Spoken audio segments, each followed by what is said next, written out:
Officials say all leads remain open after Sunday's robbery of crown jewels in the Paris Louvre Museum as they examine a vest and other equipment left behind at the scene. Meanwhile, new video appears to show a suspect calmly breaking into a glass display containing the stolen jewels.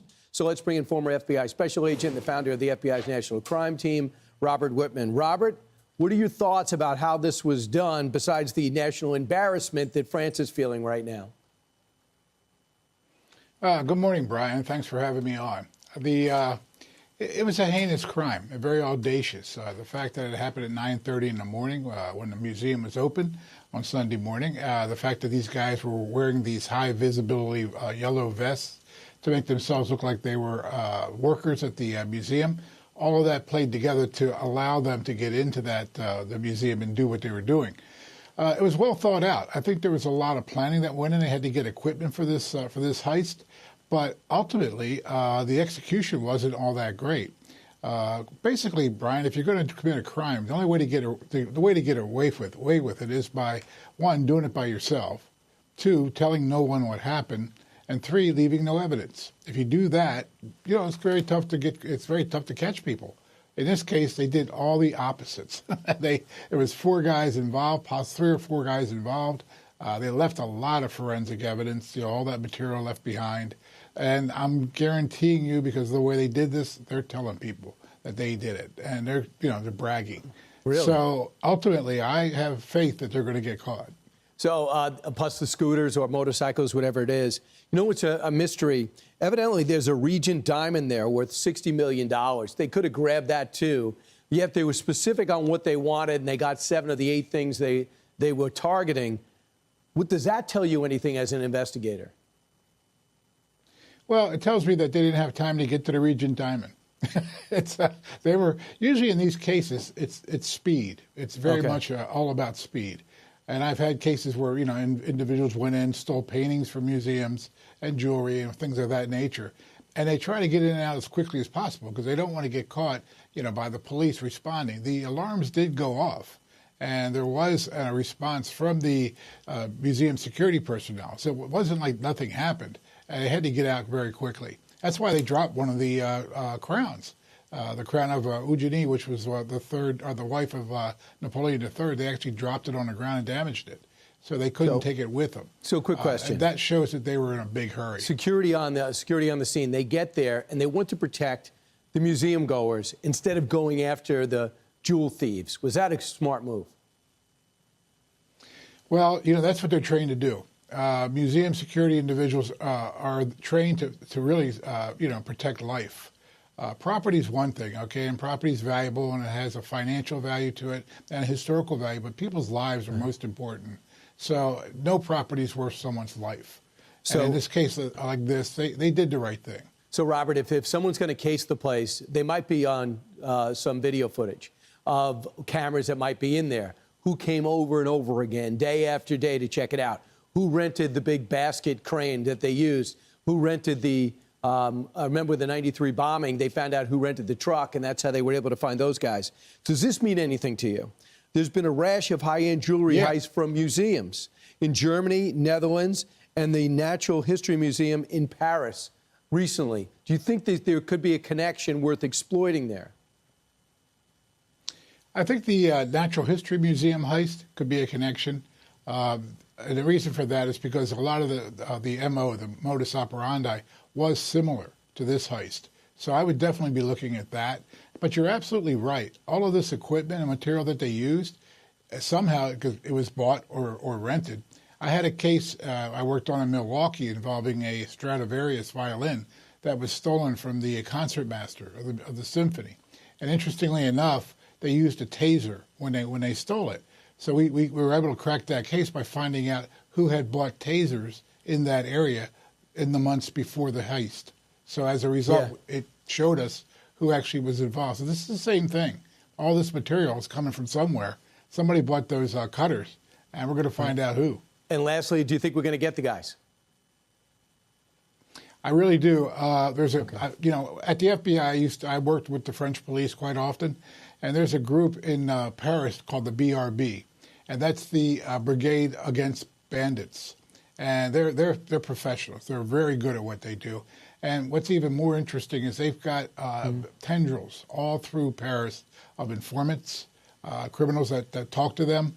And those investigators, they have their thumb on the information in Paris. So I think that it's a good possibility that people will be talking. Robert Whitman. Listen to this. Prosecutors filing a motion for a pretrial detention, attempting to put that guy, Jacoby Von Trail-Tillman, accused of trying to rape a woman on a Florida trail.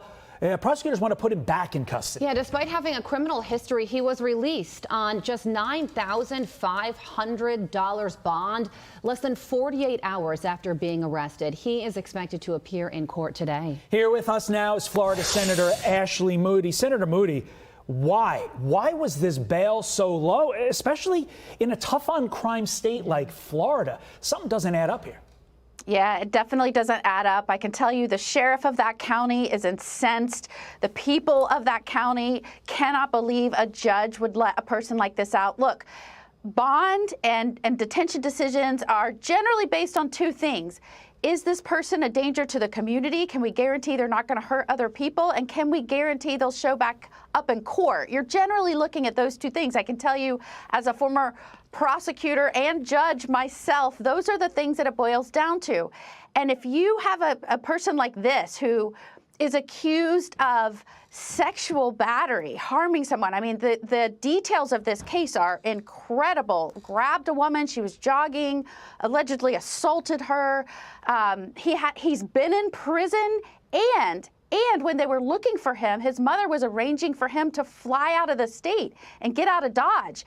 This is the example of a person that should be locked up and not a danger to the community. So I think you have a lot of people scratching their heads, and they're going to have a lot of answering to do. Certainly the judge that made this decision is going to be highly scrutinized now. Senator, what he said was, I didn't rape the lady. Instead, I was trying to kill the lady. And when asked why, he said he wanted to know what it was like to choke someone out. Oh I mean, this is sick. And the fact and the real question Yes. is, why did the judge, you have a prosecutor now, and by the way, this is one of the prosecutors that Governor DeSantis had removed from office and is back in office now. The question is, were they insistent at that hearing and giving the judge all of the facts of this case, not only the criminal background, but all of those unique facts, exactly what you're talking about? I know that they've come in now and said that they're going to ask for this to be reconsidered. They'd file additional charges, but you've got to have all of that information presented to the judge at that time. And if the judge knew that and she let this guy out, that is unacceptable and certainly can't happen in a law and order state like Florida. Meanwhile, Senator, from Florida to Washington, the government shutdown is still ongoing, and President Trump is expected to host a lunch at the Rose Garden for Senate Republicans. You will be in attendance at this lunch. So what do you anticipate the topic of conversation to be about? Yeah, the topic of conversation needs to be, how do we impress upon the Democrats that the time for you to shore up your radical cred, the I Hate America rallies and theatrics are over. You have got to do what's best for this country, the people that are relying on paychecks to provide for their families. You need to buck Schumer, man up, and vote for this bipartisan clean funding bill so we can open back up this country.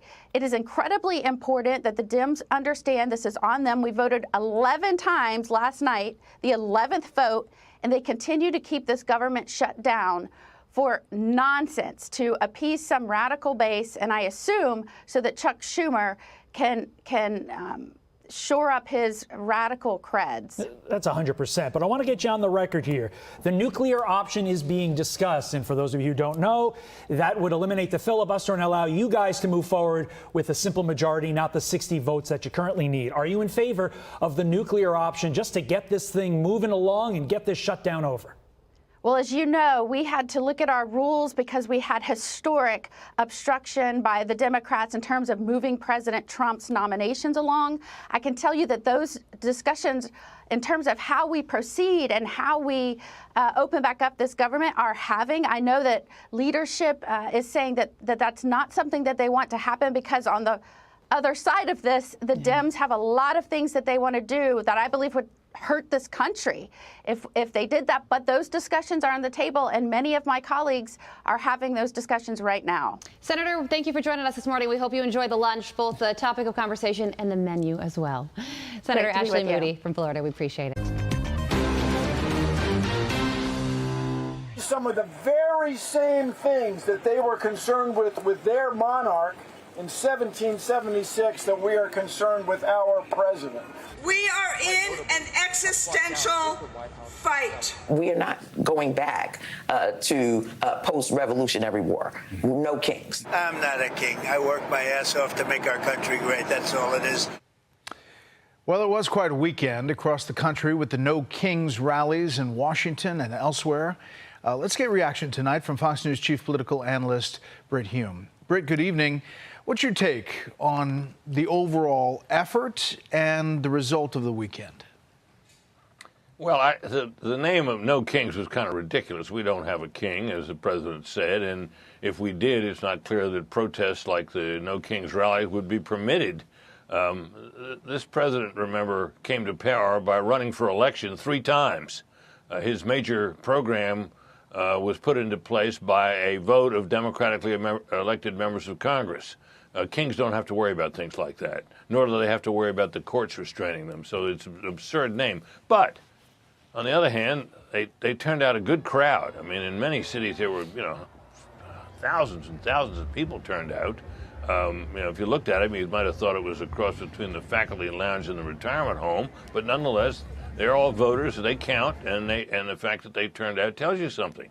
And what I think it tells you is just how our politics has turned out over the last 8 or 9 years. It is all about Trump. It is about resistance to Trump, and it is about support for Trump.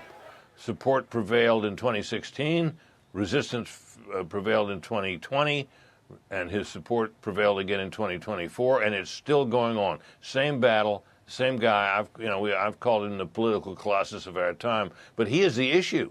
Everything else is secondary, everything, and that's what these rallies suggested to me. But is there a sense that Democrats, leadership, can coalesce the people, the numbers that showed up across the country, into a unified message? It doesn't seem like that has gelled as of yet.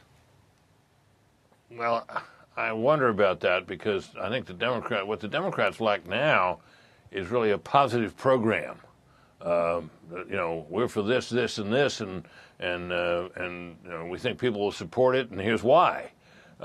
Resistance to Trump is galvanizing to a certain extent, as the weekend events suggested, but I'm not sure it's enough to win a national election the next time around. And of course, by that time, Trump won't be on the ballot. Continuation of Trumpism probably will be. So, but that'll on the Republican side would have to be fleshed out with a program too.